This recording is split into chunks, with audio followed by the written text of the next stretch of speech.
I wasn't a practicing Christian in that way, going to church. And I tried lots of different things out. I was interested in Buddhism. I went to Quaker halls. I just wanted to find out about all different religions and denominations. And it wasn't until um, I'd come back to live back in Southend after living in New York and London and different places. And we were asked to come to a music event at the Fisherman's Chapel where I am now.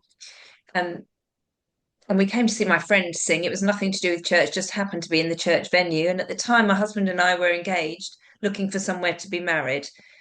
I felt a huge sense of peace coming into the building.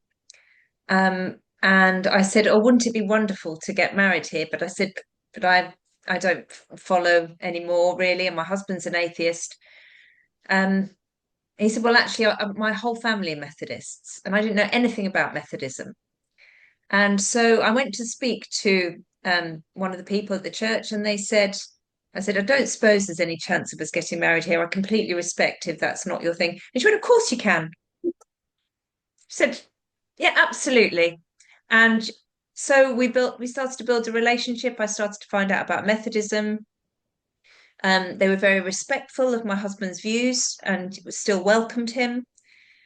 So we ended up getting married here, and it was such a joyous occasion. But in return, I said, "Well, what can I do for you? How can I be involved in the church to say thank you?" And I started to get more and more involved. I started to read about Methodism from the main Methodist website. And gosh, it was like I'd come home. It was like an answer to prayer because I'd really been praying regularly. Um, something's missing, Lord. Something's not going. I love my music. I'm fulfilled in my music, but there's something missing. When I read the newspapers, I feel useless. I'm not part of anything to help. And so I just fell in love with Methodism. I love everything the Methodists stand for. Just yeah, it brought me back to Christianity. Well, I think God must have known to be gentle with me because I don't know how many other jazz singers, professional jazz singers, God brings into the ministry that who used to singing in jazz clubs and then suddenly they find themselves in church. So I think it was a very gentle transition, but it just started to be things like the connection with music was a first connection. And then I would come to Holy Communion and it's even so hard to put into words because it felt like my place wasn't sitting on the other side. I really felt God calling me to preside.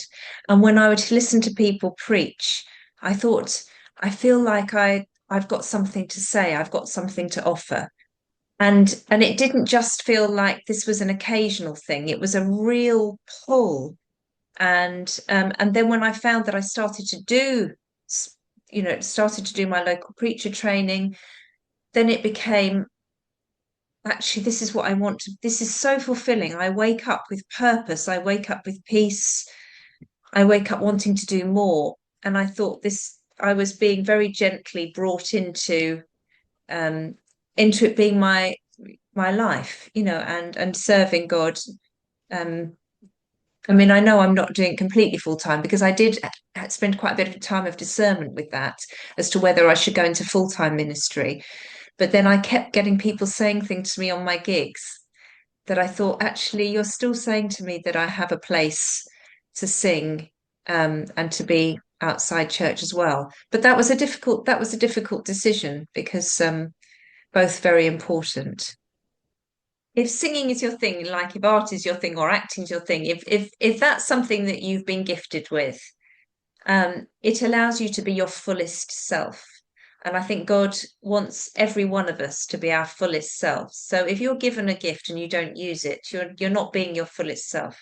So I feel that when I sing, I impart that. And I think if you're around somebody else who is being their fullest self, that is also it's wonderful. If you see somebody really truly giving their gift, then that rubs off on other people, which is wonderful. But as far as connecting it with presbyteral work as well, is a lot of people, I think they miss the fact that Jesus sung, and we don't think of Jesus singing, do we? But Jesus sung. So, and we do everything else. We try to do everything else that Jesus was doing, but nobody actually says Jesus sung. And so again, it brings you into relationship with God when you sing. And sometimes we can't even put into words what we want to express in our faith. And so music, either with lyrics or without, um, like art, can do that, can help people make a connection when they can't put into words what they're feeling. But if anybody said to me, "Are you sure about being ordained?" I would say, absolutely sure. Absolutely sure. This because I feel whenever I'm doing the things that ordination asks of you, I feel that I'm in my closest relationship with God. And I've come to ministry, I think, because I love people. I love being in relationship, and I love being in relationship with all people. And so I feel that God has called me into that place to do that on a daily basis. Um, and with I say with sacrament, with word, and with caring, with look pastorally caring for people. I really enjoy listening. So I like listening to other people's story and what their journey is. And having had a career where I've been kind of the center of attention on a stage, what I've learned about myself is that actually I enjoy sometimes far more encouraging others and seeing what gifts they've got and encouraging them to move forward. And that has, I think, filled some of that gap that I was feeling. I always go in thinking, right, God's here. What are you up to?